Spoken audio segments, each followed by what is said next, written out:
Hey, what's up everyone? I'm Andy Large. And I'm Olin. Welcome to Tattoo Dudes. Today on the channel, we're going to be talking the top 3 tips to bring your tattoo reference to the next level. But before we do, remember to like and subscribe so you can see more videos of us doing this. Let's go.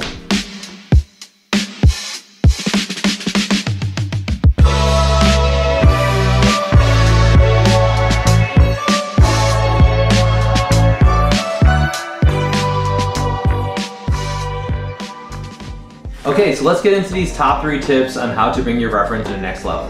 One of the first things we're going to talk about is searching outside the search bar.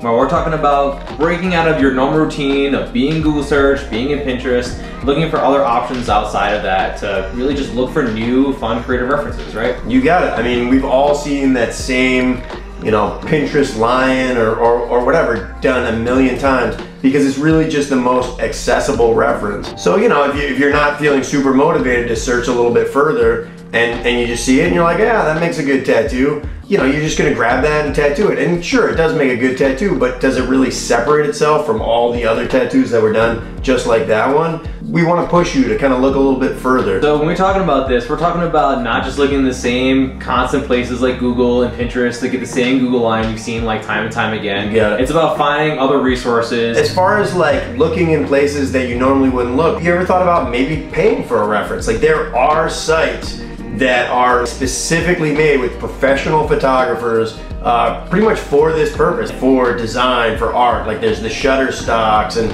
things like that. A lot of people aren't using those because they don't want to pay for it. There's one that we love that's specifically made for tattoo artists called Reference 87. If you don't know about Reference 87, it is such a great tool. It's a treasure trove of amazing photos, specifically photographed with tattoo art in mind. You can cycle through, just like any other search engine, you search what you want. Roses, lady faces, skulls. You search in there and you'll find not only like many different references, but like a lot of times like different angles and different lighting for the same reference. Yeah, very rarely you're gonna find photos online that directly are gonna translate so early on into looking like a tattoo design. Like you said, it's really geared towards tattooers. So yeah, the way things are shot and the compositions, the source material, the reference material, the props they use, everything is in mind with tattooing. So yeah, that's a great resource. Paying for a reference like you said, with us from like Shutterstock or like Reference 87, yeah, it's a great resource for looking outside the general free Google search bar. Another good tool for references, for stuff that's maybe like a little more practical, talking about websites that care about taking good photography of their stuff, is even going onto like eBay. I know that sounds silly, but like, like a pocket watch or like, something tangible, something small that someone would buy, a chain, rosary beads, like they're gonna take really nice quality photos of their stuff because they're trying to sell it, right? So yeah, sometimes outside of Google, or something like that, it's another great place you can go where the photo quality is gonna be really good because they want you to buy it, Yeah. So. One of the things I do a lot of movie characters and pop culture figures, things where you've seen that image tattooed before. So I try and find stuff that's not necessarily right there on Google. I recommend, if it's a movie character, doing your own screen grabs. Pull the movie out and literally go through the movie, and anytime there's a close-up on that character, something that looks like it might be usable, make sure you're freeze framing and using that. I mean, a lot of times when I do my movie portraits, that's what I use. Especially for Marvel characters, stuff like that really have been tattooed to death. I'll go out and buy books. Books are a great resource because a lot of the times there's photos in there that aren't even available anywhere online. Yes, the written internet. You got it. I mean, what did we do before there was the Google?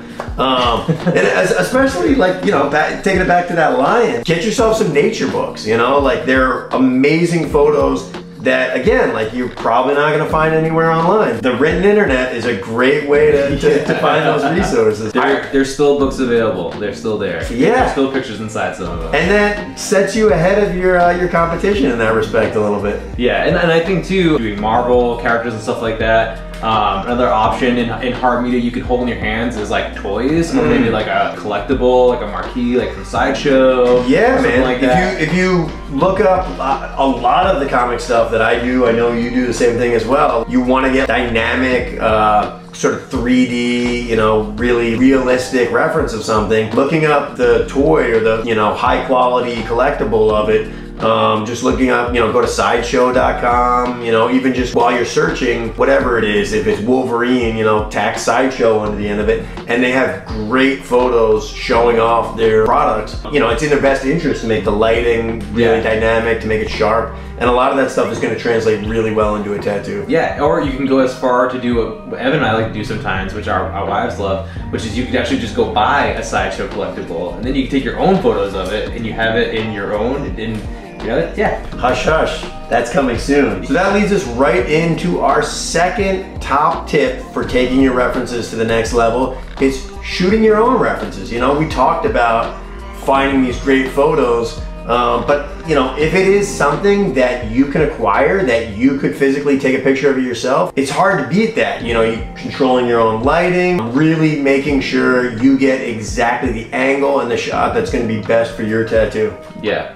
And now you can buy that Sideshow collectible and take photos of it. Yep. For your tattoo. Yeah, man. I mean, we've definitely done that. Yep. It's a great, you know, it's a write-off too. You know, you buy that toy you always wanted, take an awesome picture of it, get the lighting just right, do an awesome tattoo of it. Yeah, I mean, win-win. It does sound kind of silly, but you'll be surprised on what objects can actually appear pretty real and look really good in your tattoo. I know Evan will like make his way to like a Spirit Halloween store come like clearance time, and you grab an axe or a chain, fake blood, dude, maybe even a Halloween mask. I mean, I do a lot of, I mean, I'll go to Spirit Halloween right when the season's booming. I'll go through, I'll buy like any cool masks. Like, I mean, this is such a great tip. I wish somebody would have told me that, you know, the first 10 Michael Myers tattoos I did, that I could get a Michael Myers mask and start doing my own shoots for it. When I figured that out, I was like, oh my God, because there's like, you know, there's only so many good references, and especially if you do a decent amount of horror tattoos, you're gonna exhaust those references pretty quick. And we have a lot of fun. Like I said, I'll go to the Spirit Halloween store, I'll see what's good, you know, I'll buy some stuff, and then even like after Halloween, I'll go back like the day after Halloween when everything on clearance, and you know, those second tier things that I need to get, I'll just see, you know, kind of what's left, and I'll grab some more stuff because it's super cheap at that point. And yeah, we have fun with it. We do whole photo shoots. We'll set up the lighting, really make it interesting, make it dynamic. I buy fake blood, you know, a lot of, I'll you know, splatter blood on it. We'll make it cool, make it dynamic, make it a shot that doesn't exist anywhere else. Yeah, and we're gonna get into the lighting too and talk about that. Before I do, I want to say also too that any small object that you think that you can get and for your own tattoo, I mean, why not go buy it and try to take your own reference photo? A rose, you can go to a grocery store, botanical garden.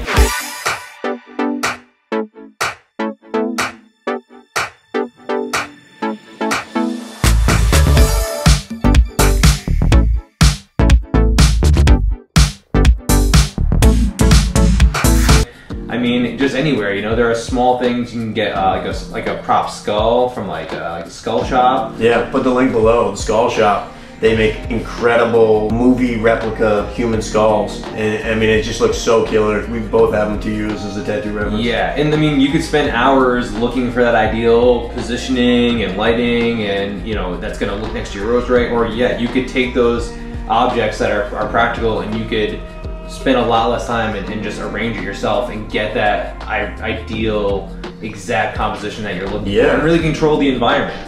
100%. Like you said, like that pocket watch or that rosary that's on eBay, like, you know, how much better if you can buy it yourself and create your own, you know, set up a composition and you know, you could take 50 different pictures and have amazing custom references that you made that don't exist anywhere else to choose from. Yeah, like an oil painter would set up for like painting, you still have that option as a tattooer. It doesn't always have to be online, but it doesn't mean that you couldn't do that too. But before we get into that, and we're going to talk about manipulating the reference and stuff, talk a little bit about lighting and actually shooting our props and what we kind of do. So I know that you kind of have a general really good way of mapping your lighting that I've kind of adopted that works really well, about having a main kind of directional lighting and then kind of like a back kind of colored or like assisted lighting. Right? I do. I love colored lights. I mean, you know, I've ordered colored like film that go over LEDs, like gels. I also have this, it's like a little cube. It's called Lume Cube. Great little product that it cycles through every single color. It's small, so you know you use it more for like skulls or little props and stuff like that.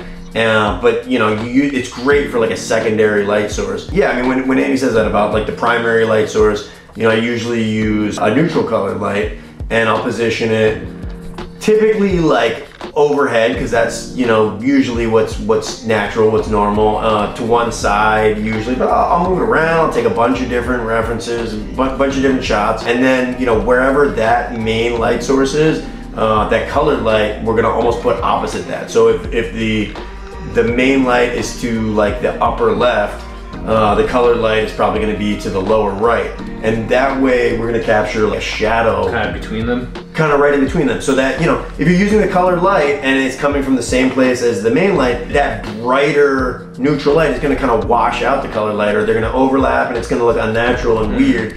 If you have that shadow in between them, you know, it still creates that rich contrast, those deep shadows. And then, you know, you've got that things, it brings back out certain details, but it brings them out with a punch of color. Yeah, you can get some really interesting results that way. That's really cool, man, because I feel like you could definitely try to emulate a lot of those light sources, just like painting and drawing on your reference, but like actually finding those spots, taking the time with the photo, and you never know what little spots the light's gonna catch. And totally. That thing that really brings. I mean, it's interesting you say that, drawing and painting on, because, you know, you can really do both. That really brings us right into our next. You're talking about tip number 3. What? All right, tip number 3. That's right. We're talking about enhancing your reference actually digitally on your tablet or your computer, whatever you use at home, to actually draw on your reference and make it different, right? You got it. So what's some tools that you use, Evan? I mean, like, first and foremost, you know, let's start simple. I mean, where do we start? You know, you start with saturation, contrast, you know, just those simple sliders. They're on your phone, even just in the native camera app. You can kind of play with that stuff, exposure. You can even change the warmth, the coolness, you know, like take it a little further and replace some colors. But, you know, you're definitely not limited to that. We use Procreate. It's an incredible app for manipulation and painting over. Tell us a little bit about how you use Procreate. Yeah, I mean, I think, you know, Procreate has so many different options, like as far as being able to fully illustrate and draw and render a design, and also like it's Photoshop-like tools that we use for like our realistic references and stuff like that. And then really bring all those skills together a lot of times to make our design as perfect as possible, really bringing it to the next level. So we're going to use a combination of things. We're going to be using photo reference, bringing it into Procreate, manipulating those references to make them perfect, and then drawing on those references also to kind of finish up and make it as tattoo ready as possible. Yeah. Whether it's making all the light source match, making the colors match, or the position and everything.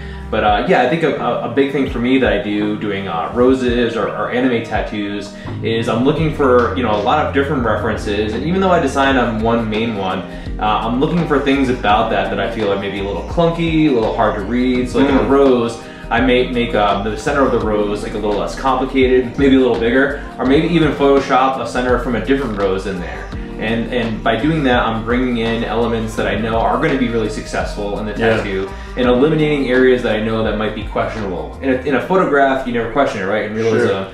But in a tattoo, you want to make sure that everything's really legible and you can tell what everything says and how it reads. I think that makes a lot of sense, man. That's super smart, and I think it sounds like the main thing is just, you know, that relentlessness, that not settling.